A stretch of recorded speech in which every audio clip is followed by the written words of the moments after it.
तो आज हम लोगों ने पढ़ना है मॉडल ऑफ एटम, यानी जो हमारा एटम है वो कैसा दिखता है। ठीक है, उसका जो मॉडल है यानी उसका जो स्ट्रक्चर है वो कैसा है। तो सबसे पहले इसके लिए ये बताने के लिए कि हमारा एटम कैसा दिखता है, तो पहला मॉडल हमारे पास कौन सा आया, थॉमसन मॉडल ऑफ एटम। जो थॉमसन मॉडल ऑफ एटम है ये जे थॉमसन ने दिया था। उसने क्या बोला कि जो एटम है वो एक स्फेयर शेप का होता है जिसकी रेडियस 10⁻⁸ सेंटीमीटर होती है, और जो पॉजिटिवली चार्ज है वो उसमें यूनिफॉर्मली डिस्ट्रीब्यूटेड होता है, और जो नेगेटिव चार्ज है वो उसमें एम्बेडेड होता है थ्रू आउट दैम। और इसको प्लम पुडिंग पुडिंग मॉडल भी बोला जाता है और वाटरमेलन मॉडल भी बोला जाता है। देखो ऐसा कुछ होता है, जैसे कि ये है मेरे पास क्या है, वाटरमेलन। क्यों बोल रहे हैं हम इसको, क्योंकि मान लो ये वाटरमेलन है, ठीक है। उसमें ये वाला जो नीचे का एरिया है ये सारा क्या है, रेड रेड सा जो होता है, पिंक पिंक सा, ठीक है। वो क्या होता है, पॉजिटिवली, उसने बोला कि ये सारा जो है वो पॉजिटिवली चार्ज है। और उसमें जो ये लगे हैं ना, ये क्या है, उसमें ब्लैक ब्लैक से बीज होते हैं ना वो, तो ये सारे क्या है, नेगेटिवली चार्ज पार्टिकल हैं। ये दिया था थॉमसन ने मॉडल, ठीक है, कि हमारा एटम ऐसा दिखता है। उसके बाद आता है हमारे पास रदरफोर्ड जो है, इसने एक एक्सपेरिमेंट किया था स्कैटरिंग वाला, ठीक है। उसके बेस पे इसने अपनी थ्योरी दी, मॉडल दिया, ठीक है। तो उसने क्या बोला कि जो हैवी पॉजिटिवली चार्ज न्यूक्लियस है वो कहाँ पे होता है,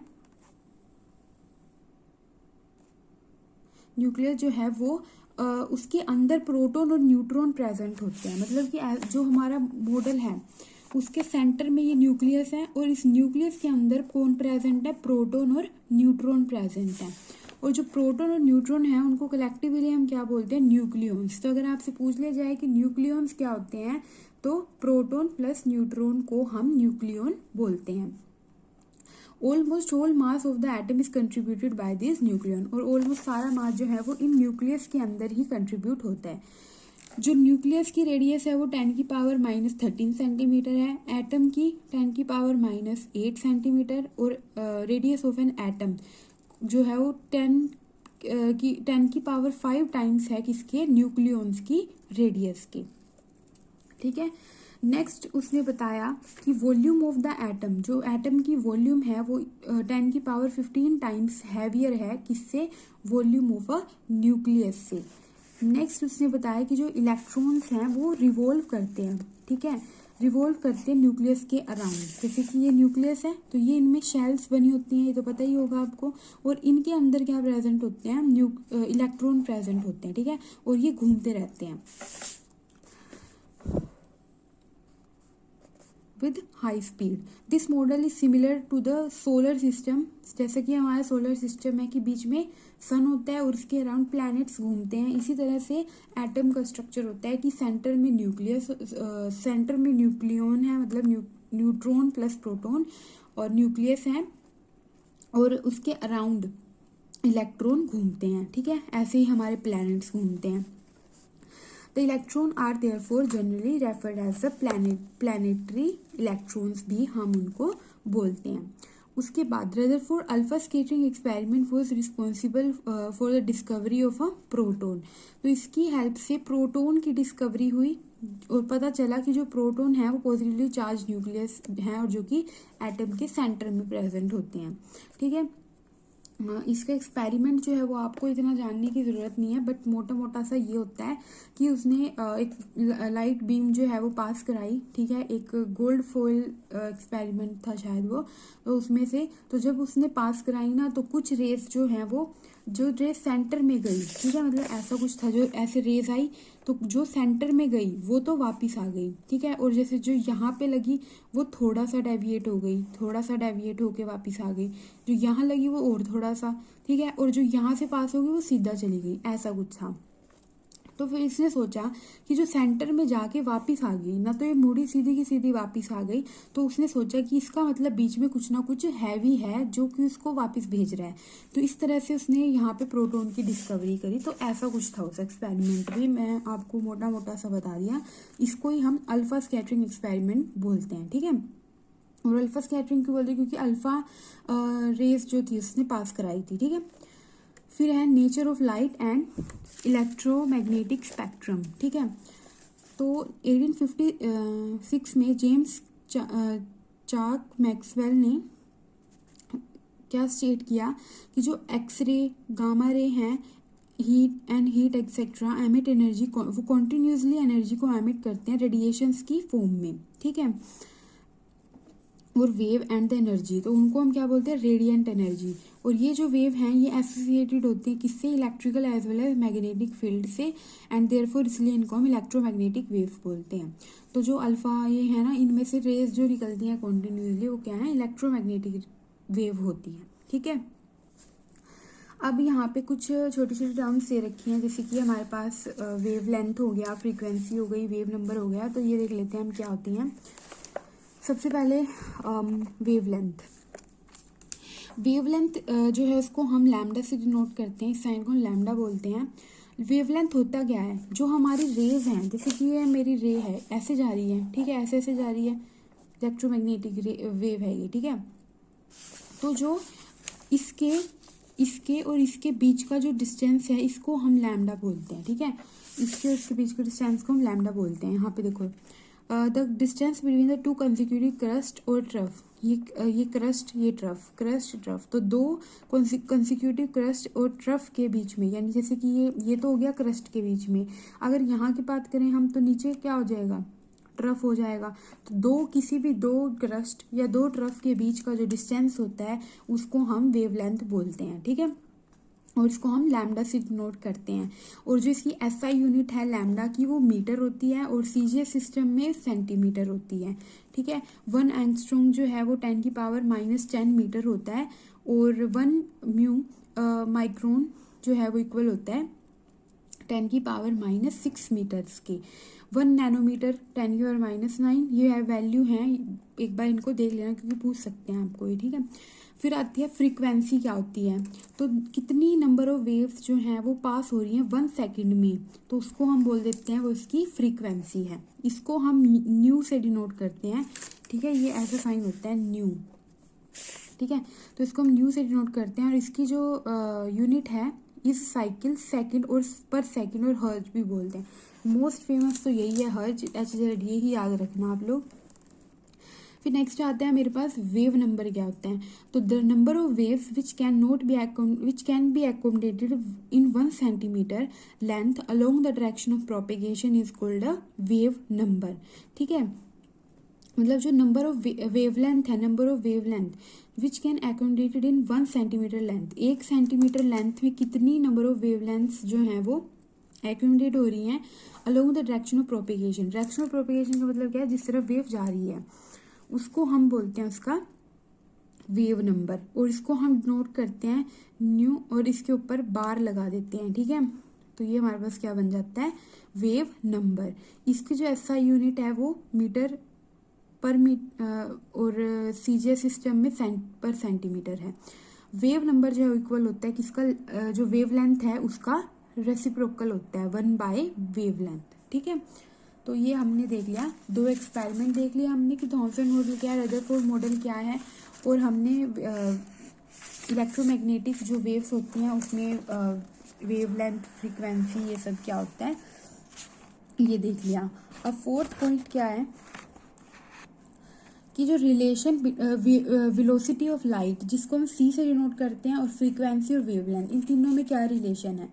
तो ये हमारे पास formula c is equals to nu lambda.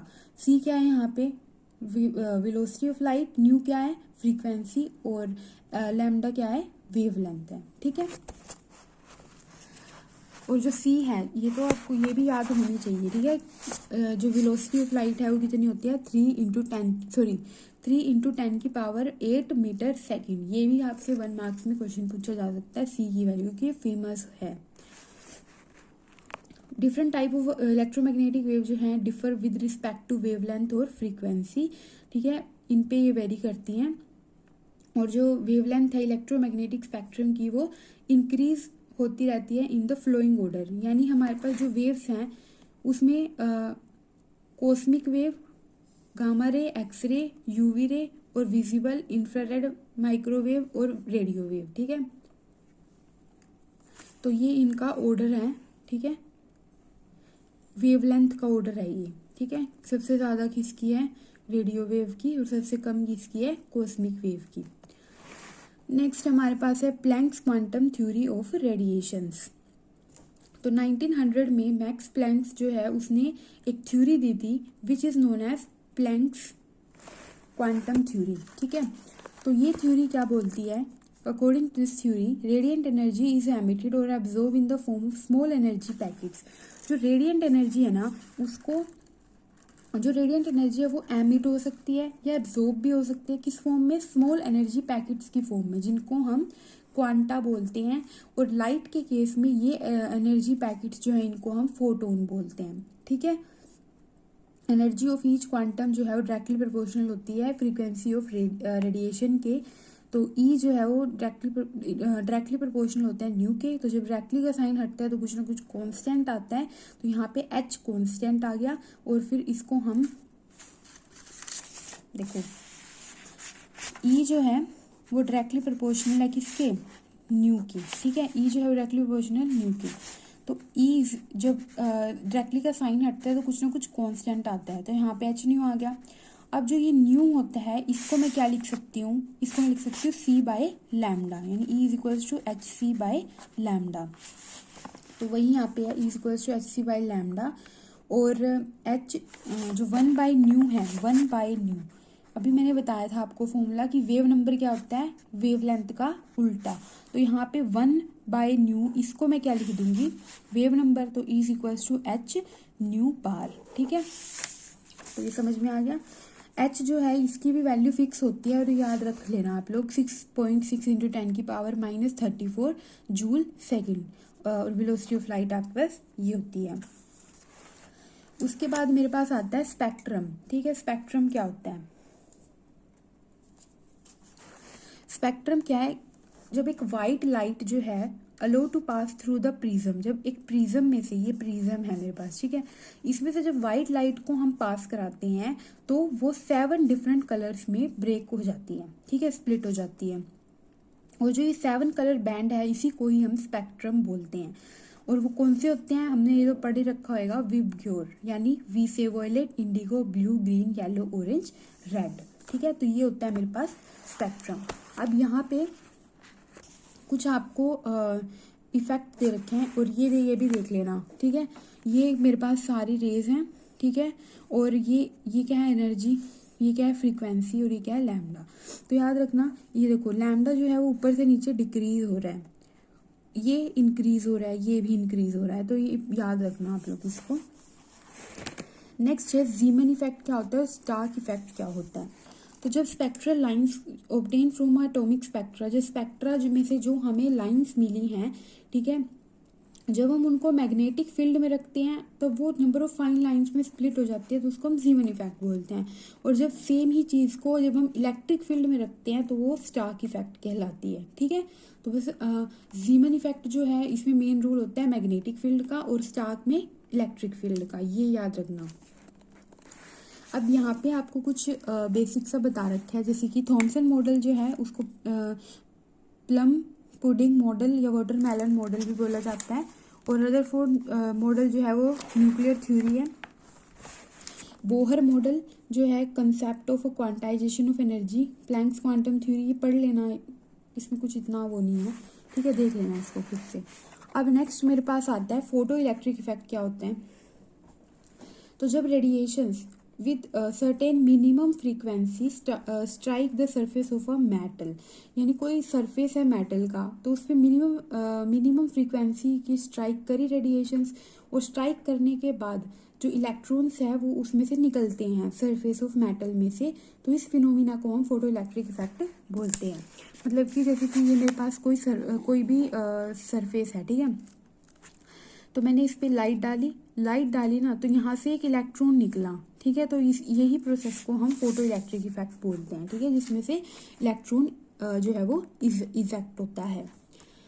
फिर नेक्स्ट है मेरे पास क्वांटम नंबर। क्वांटम नंबर क्या होते हैं, तो ये एक सेट होते हैं 4 इंटीजर्स का, ठीक है, रिक्वायर्ड टू डिफाइन एंड, एक इलेक्ट्रॉन को डिफाइन करने के लिए होता है ये, ठीक है। किसी भी इलेक्ट्रॉन को डिफाइन कर सकते हैं हम इन क्वांटम नंबर की वजह से, ठीक है। तो कौन कौन से होते हैं वो 4 क्वांटम नंबर, वो अब हम देखते हैं।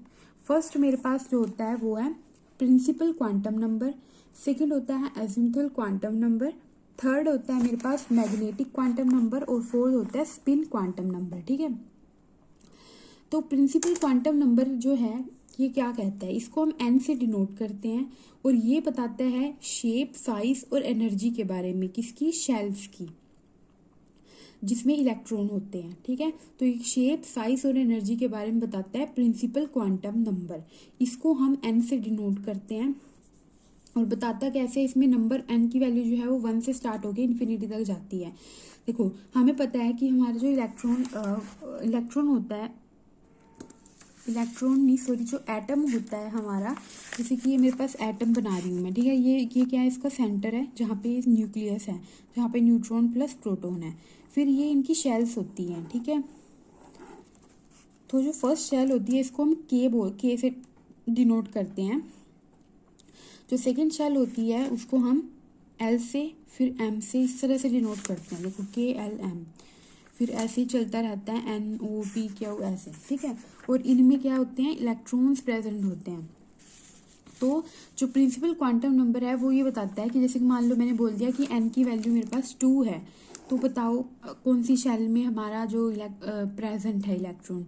तो हमें कैसे पता चलेगा, k को हम 1 से डिनोट करते हैं, इसको 2 से, इसको 3 से, इसको 4 से। तो n इज इक्वल टू 2 का मतलब क्या है कि l की वैल्यू 2 है।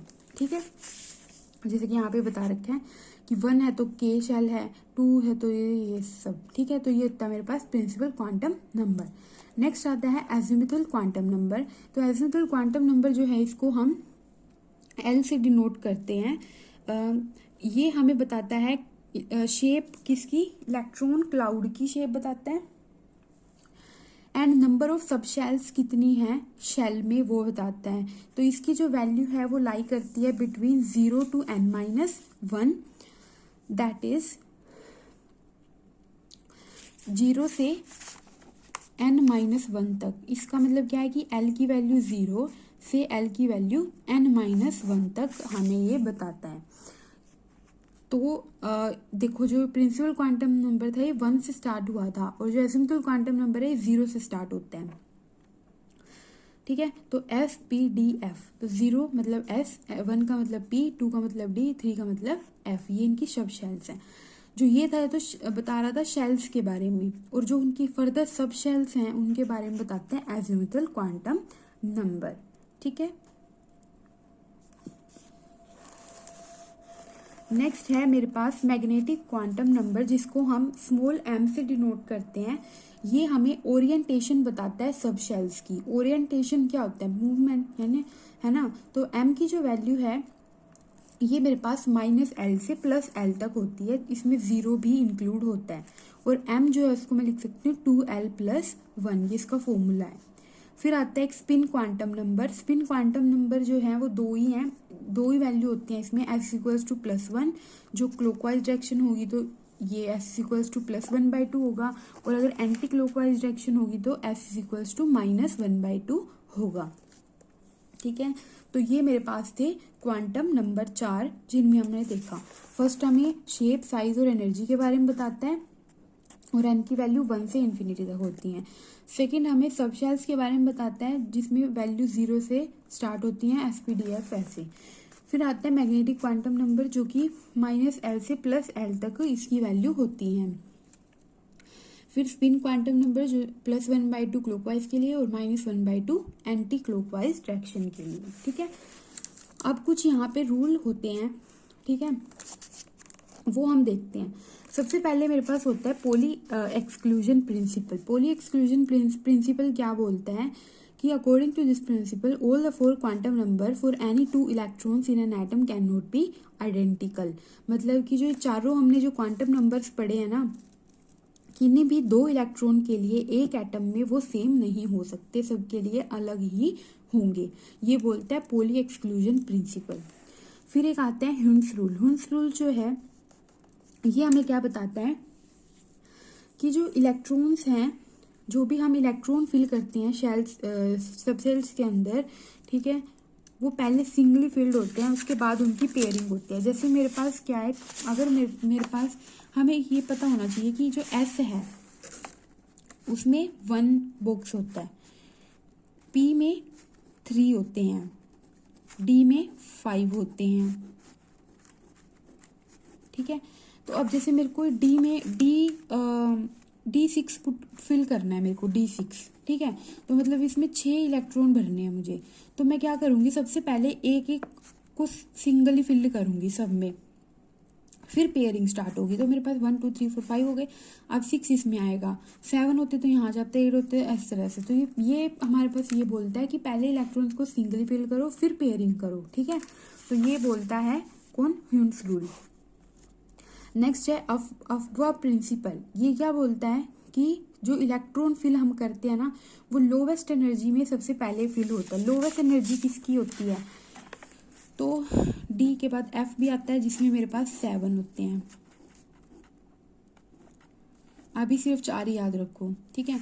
तो सबसे कम एनर्जी होती है एस की, फिर पी की, फिर डी की, फिर एफ की। तो हम कह सकते हैं कि ऐसे होती है, यानी सबसे ज़्यादा एफ की होती है और सबसे कम एस की होती है। तो अगर मेरे को इलेक्ट्रॉन फिल करने हैं तो मैं सबसे पहले एस वाले में करूँगी, उसके बाद एफ वाले में करूँगी। जैसे कि मेरे पास है कि मेरे पास कोई भी एटम, देखो जैसे कि मेरे पास आयरन है Fe, ठीक है। तो मुझे इसके इलेक्ट्रॉन फिल करने हैं। तो सबसे पहले इसमें 2 शेल होंगी, एक होगी एस और एक होगी मेरे पास डी, ठीक है। तो सबसे पहले इसकी वैल्यू कितनी होती है, 6 इसमें इलेक्ट्रॉन होते हैं। तो यहाँ पे देखो फर्स्ट जो है इसमें सबसे पहले 4s और ये क्या है 5d, ठीक है। तो इसमें 2 भरे जाएंगे, सबसे पहले s फिल होगा, उसके बाद 6 इसमें आएंगे। तो जिसकी एनर्जी सबसे कम होगी सबसे पहले उसमें फिल होंगे और ज़्यादा वाले के में बाद में। तो यही ये प्रिंसिपल बोलता है, ठीक है। तो एस की सबसे कम होती है, फिर PDF ये गिवन है यहाँ पे। और maximum number of electron in a particular orbit is 2। एक ऑर्बिट में ज़्यादा से ज़्यादा 2 ही आ सकते हैं। एक ऑर्बिट का मतलब क्या है कि खाली एक डब्बा, ठीक है, इसमें सिर्फ 2 ही आ सकते हैं, 2 से ज़्यादा नहीं आ सकते। और दोनों उल्टे स्पिन के होते हैं, ठीक है। एक का जो स्पिन होता है वो +1/2 होता है और एक का -1/2 होता है। तो अगर किसी में 2 प्रेजेंट है तो इनकी वैल्यू 0 हो जाती है, ठीक है। Distribution of electron in different shell को हम इलेक्ट्रॉनिक कन्फिगरेशन बोलते हैं। तो जो डिफरेंट शेल्स हैं उनमें जब हम इलेक्ट्रॉन को डिस्ट्रीब्यूट कर रहे हैं तो उसको हम क्या बोलते हैं, इलेक्ट्रॉनिक कन्फिगरेशन। तो आई होप यहाँ तक समझ में आ गया होगा।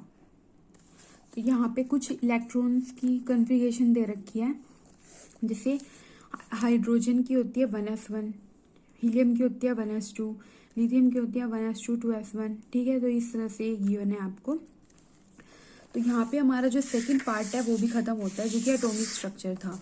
अब थर्ड जो है मेरे पास वो है पीरियोडिक क्लासिफिकेशन ऑफ एलिमेंट्स, ठीक है। थर्ड पार्ट ये है अब हमारे पास। तो इसमें ही स्टार्ट कर लें हम इसको। छोटा ही है वैसे, तो ये हो ही जाएगा एक ही वीडियो के अंदर। चलो इसका थोड़ा सा बेसिक बता देती हूँ मैं। सबसे पहले पीरियोडिक क्लासिफिकेशन ऑफ एलिमेंट में क्या आएगा कि जो हमें पता है पीरियड हमारे पास वो होती है ना, जो केमिस्ट्री में सबसे इम्पोर्टेंट है पीरियोडिक टेबल, ठीक है। तो उसमें ही हम ये पढ़ेंगे कि पीरियोडिक टेबल बनी कैसे, ठीक है, किस ने क्या क्या दिया। तो स्टार्ट कर लेते हैं इसमें थोड़ा सा, बाकी नेक्स्ट में ये पूरा एंड हो जाएगा। तो जो पीरियोडिक टेबल का फादर किसको बोला जाता है, मेंडलीव, ठीक है, मेंडलीव को बोला जाता है। तो इसने जो है अरेंजमेंट की थी of the known element in a certain group in a such way that जो एलिमेंट हैं जिनकी प्रॉपर्टी सिमिलर होगी, जिनकी प्रॉपर्टी सेम होगी, उनको इकट्ठे ग्रुप में रख दिया, ठीक है। ये हमारा जो क्लासिफिकेशन ऑफ एलिमेंट है ये बोला जाता है इसको। एट प्रेजेंट इस टाइम पे टोटल हमारे पास 118 एलिमेंट्स हैं जिनके बारे में हम जानते हैं, और उन 118 एलिमेंट्स में से सिर्फ 98 ही जो है वो हमें नेचुरली मिलते हैं। बाकी फिर कैसे होंगे, ऑब्वियस सी बात है बनाया ही होगा उनको, ठीक है, जब नेचुरली नहीं मिल रहे हैं तो। फिर है genesis of a periodic classification. देखो सबसे पहले लेवियोसिस हाउस ने क्लासिफाई किया एलिमेंट्स को मेटल और नॉन मेटल के बेसिस पे। उसने ऐसे बांट दिया कि कुछ मेटल्स होते हैं, कुछ नॉन मेटल्स होते हैं।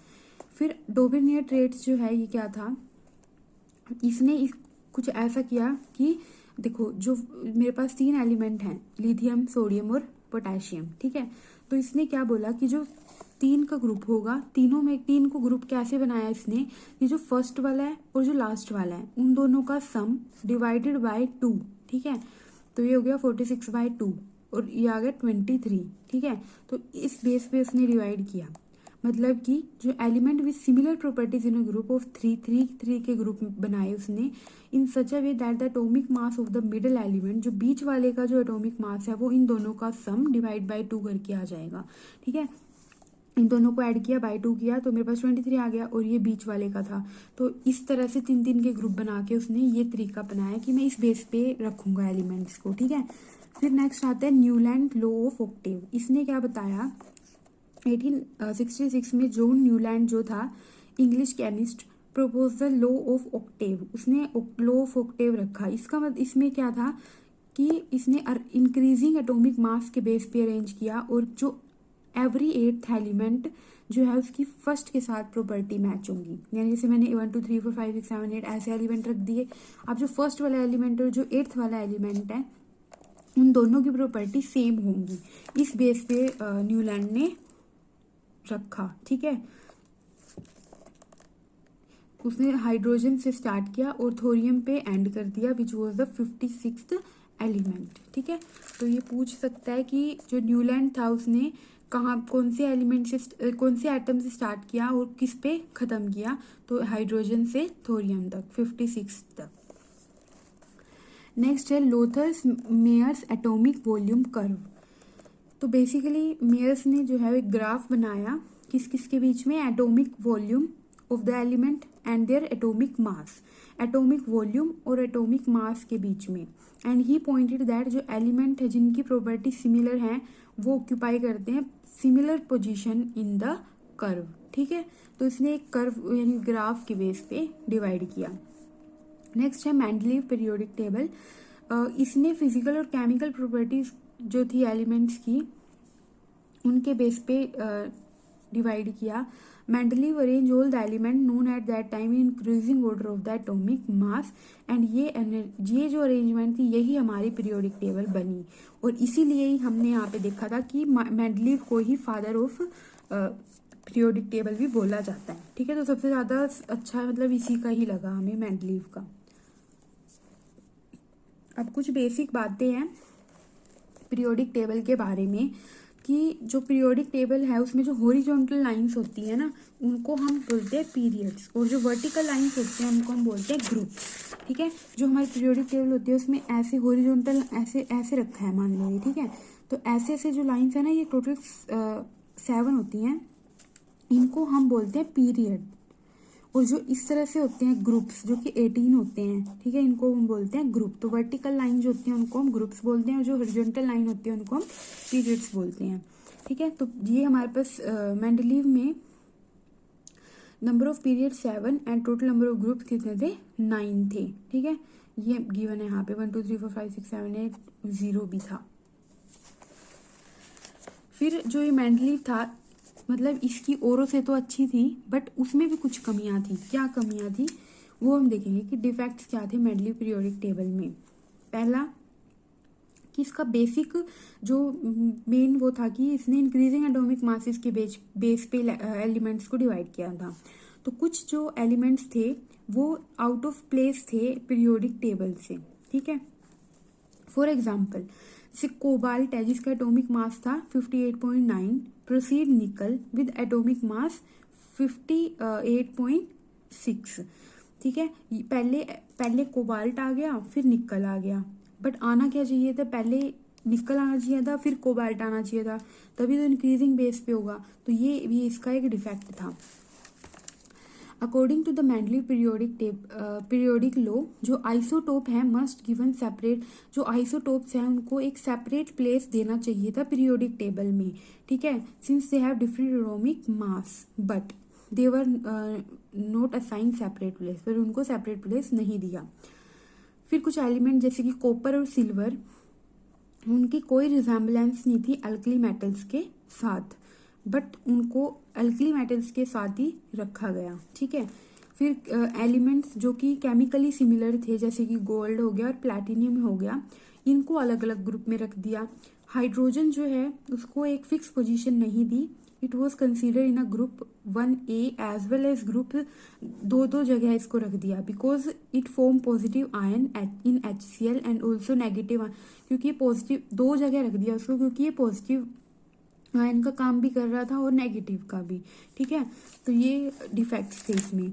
अब जो मेंडलीव पीरियोडिक टेबल है ये बहुत ज़्यादा पॉपुलर हो गई थी, तो इसीलिए इसको फादर ऑफ पीरियोडिक टेबल भी बोला जाता है। और द एलिमेंट्स जिनका एटॉमिक नंबर 101 है has been named as a mendelevium, तो इसके नाम पे ही इसका रखा गया। तो अगर आपसे पूछे कि मेंडलीव के नाम पे कितना एटॉमिक नंबर का एलिमेंट है, तो 101, उसको ऑनर करने के लिए। तो ये हो गई मेंडलीव, तो एक तो ये फेमस हुई थी। फिर एक आती है मॉडर्न पीरियोडिक लॉ, यानी जो हम मॉडर्न जो हमारी पीरियोडिक टेबल जो कि हम आज के टाइम में यूज करते हैं वो थी ये। तो ये किसने बनाई थी? मूजली ने, ठीक है। तो उसने क्या बोला, उसने भी फिजिकल और केमिकल प्रॉपर्टीज के बेस पर ही डिवाइड किया, ठीक है। बट जो हमारी मॉडर्न पीरियोडिक टेबल थी उसमें 7 पीरियड्स थे और 18 ग्रुप्स थे, ठीक है। और जो मेंडलीव वाली थी उसमें पीरियड्स तो 7 ही थे बट ग्रुप 9 थे, बट इसमें कितने हैं? 18, ठीक है। मॉडर्न पीरियोडिक टेबल जो है उसको हम क्लासिफाई कर सकते हैं SPDF ब्लॉक, तो पूरी डिवाइडेड है, S block, P block, D block, इस तरह से डिवाइडेड है वो, ठीक है। जो स्टार्टिंग वाली है वो S होती है, ठीक है, वो आप देख लेना पीरियोडिक टेबल में 4 उसमें डिवाइड है वो ब्लॉक में। जो S ब्लॉक है एलिमेंट हैं उनको हम अल्कली और अल्कलाइन अर्थ मेटल्स बोलते हैं, जो कि फर्स्ट और सेकंड ग्रुप के हैं। देखो इसके लिए मैं पीरियोडिक टेबल ही मेरे को आपको दिखानी पड़ेगी, तभी आपको ये समझ में आएगा कि कौन सा ब्लॉक क्या है।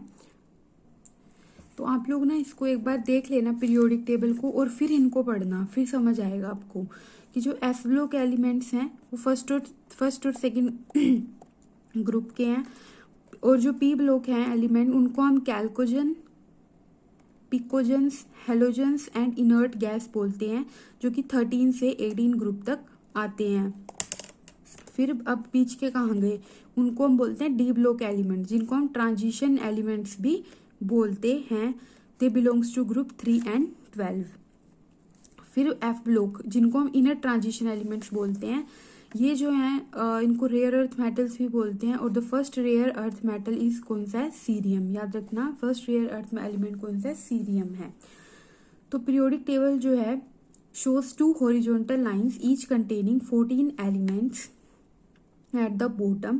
First row contain 14 elements from atomic number this to this and इसको हम लैंथेनॉइड सीरीज बोलते हैं।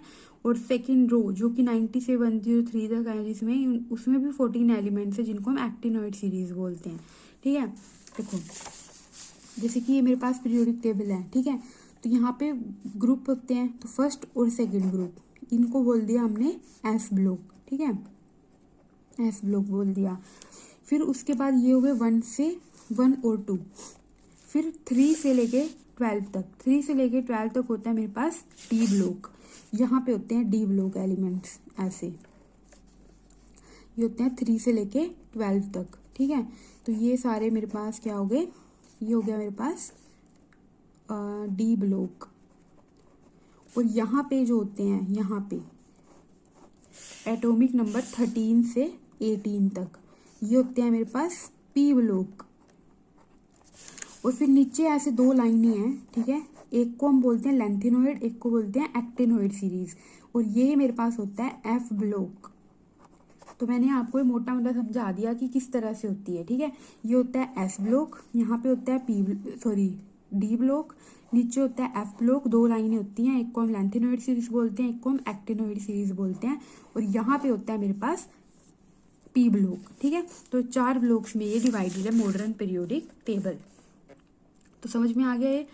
अब इसकी कुछ प्रॉपर्टीज हैं, पीरियोडिक प्रॉपर्टीज, जैसे कि फर्स्ट मेरे पास क्या है, एटॉमिक रेडियाई। तो नाम से पता चल रहा है एटॉमिक रेडियाई क्या होती है, न्यूक्लियस के सेंटर से डिस्टेंस उसकी आउटर मोस्ट शेल तक, उसको हम क्या बोलते हैं, एटॉमिक रेडियस, ठीक है।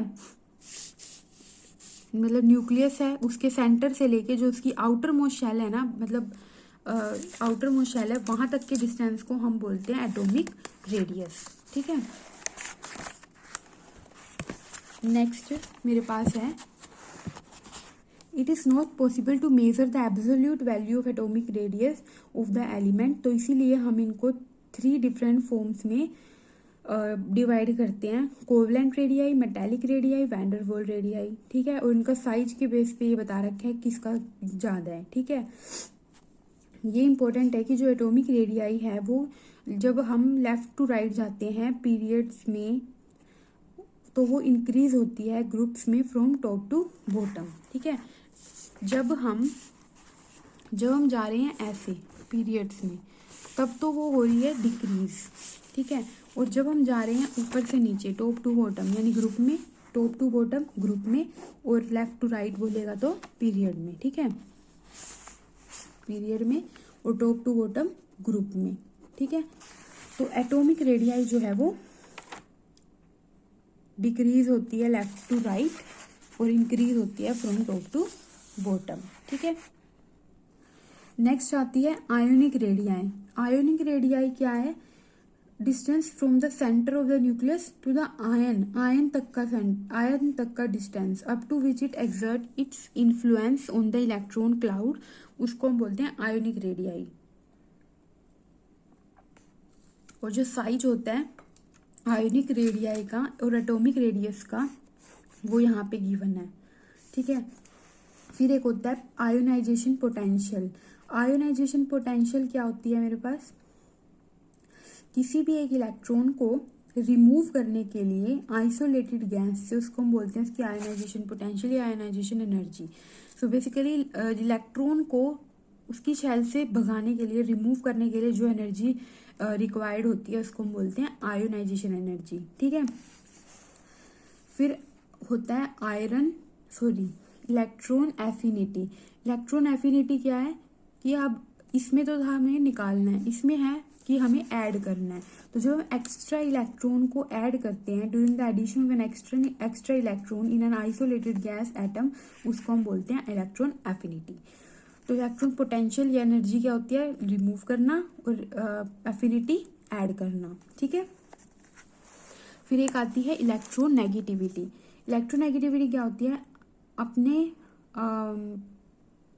पड़ोसी को, मतलब tendency to attract the shared pair of electron, एक शेयर्ड पेयर ऑफ इलेक्ट्रॉन को अपनी तरफ अट्रैक्ट करना, उसको हम बोलते हैं इलेक्ट्रोनेगेटिविटी। और इसकी कोई भी यूनिट नहीं होती है।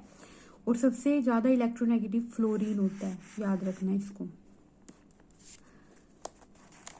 और इलेक्ट्रॉन एफिनिटी में क्लोरीन की सबसे हाईएस्ट वैल्यू होती है, और आयोनाइजेशन पोटेंशियल में सीरियम की, ठीक है।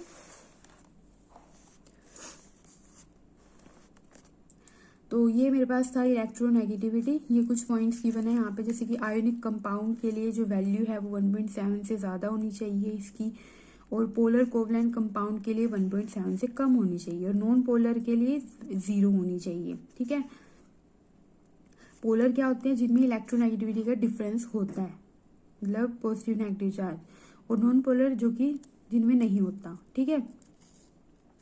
जैसे कि मेरे पास HF है, ठीक है। तो इसमें से फ्लोरीन क्या है, ज्यादा इलेक्ट्रोनेगेटिविटी है, और इसके ऊपर क्या होता है प्लस चार्ज, इसके ऊपर नेगेटिव चार्ज। तो ये मेरे पास क्या होगा, एक पोलर होगा।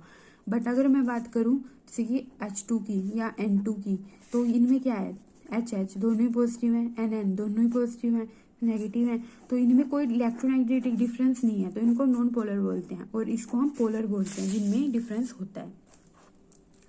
तो इलेक्ट्रोनेगेटिविटी जो है वो इंक्रीज होती है लेफ्ट से राइट, और डिक्रीज होती है टॉप टू बॉटम में, ठीक है। फ्लोरीन सबसे ज्यादा इलेक्ट्रोनेगेटिव है, और सीजियम जो है is a least electronegative element, ठीक है। डायगोनल रिलेशनशिप होता है इनके बीच में। फिर यहाँ पे ना कुछ पॉइंट्स आपको गिवन है, ये देख लेना क्योंकि ज़्यादा लंबी हो जाएगी फिर वीडियो, तो ये खुद पढ़ लेना, इनमें कुछ ज़्यादा वो नहीं है, इंपॉर्टेंट बातें बता रखी है। जैसे कि ब्रोमीन जो है वो एक नॉन मेटल है बट वो रूम टेम्परेचर पर लिक्विड होता है, ठीक है। मरकरी जो है ओनली मेटल जो कि रूम टेम्परेचर पर लिक्विड होती है। गैलियम का मेल्टिंग पॉइंट, सीरियम का मेल्टिंग पॉइंट, तो ये सबके लो मेल्टिंग पॉइंट होते हैं, किसके, गैलियम, सीरियम और फ्रांसियम के। टंगस्टन जो है वो उसका हाई मेल्टिंग पॉइंट होता है सभी मेटल्स में। कार्बन जो है उसका हाई मेल्टिंग पॉइंट होता है अमंग नॉन मेटल्स। मेटल्स में टंगस्टन का और नॉन मेटल्स में कार्बन का मेल्टिंग पॉइंट हाई होता है। फिर इसी तरह से यहाँ पे भी गिवन है कि हाईएस्ट डेंसिटी जो है ओस्मियम की होती है और इरिडियम की होती है। लिथियम जो सबसे लाइटेस्ट मेटल है। Silver best conductor of electricity होता है। डायमंड हार्डेस्ट नेचुरल सब्सटेंस है। तो ये कुछ पॉइंट्स यहाँ पे गिवन है, ठीक है। इनको आप लोग पढ़ लेना खुद भी, क्योंकि इनमें समझाने का कुछ नहीं है, सिर्फ रीड ही करना है, वो तो आप खुद भी कर लोगे। तो ये 2 पॉइंट और रह गए हैं, उसके बाद फिर ये थर्ड पार्ट हमारा इसमें कंप्लीट हो जाएगा। Lattice energy. लैटिस एनर्जी क्या होती है? Amount of energy release during the formation of 1 mole of ionic compound. एक 1 मोल ऑफ आयनिक कंपाउंड बनाने के लिए कितनी अमाउंट ऑफ एनर्जी जो है वो रिलीज हो रही है फ्रॉम इट्स कॉन्स्टिट्यूएंट आयन, उसको हम बोलते हैं लैटिस एनर्जी, ठीक है। हाइड्रेशन एनर्जी क्या होती है? Energy release during dissolution of 1, जब डिसोल्यूशन हो जाता है किसी भी 1 मोल ऑफ कंपाउंड का वाटर में, डिसोल्व मतलब कि, तो हाइड्रेशन एनर्जी उसको हम बोलते हैं। अगर हाइड्रेशन एनर्जी ज़्यादा है लैटिस एनर्जी से तो जो कंपाउंड है वो वाटर में सोल्यूबल होगा, बट अगर हाइड्रेशन एनर्जी उसकी ज़्यादा है तो वो कंपाउंड में इनसोल्यूबल होगा, सॉरी वाटर में इनसोल्यूबल होगा। तो ये हमने देख लिया पीरियोडिक क्लासिफिकेशन, देख ली एलिमेंट्स की। अब नेक्स्ट में हम लोग केमिकल बॉन्डिंग के बारे में पढ़ेंगे।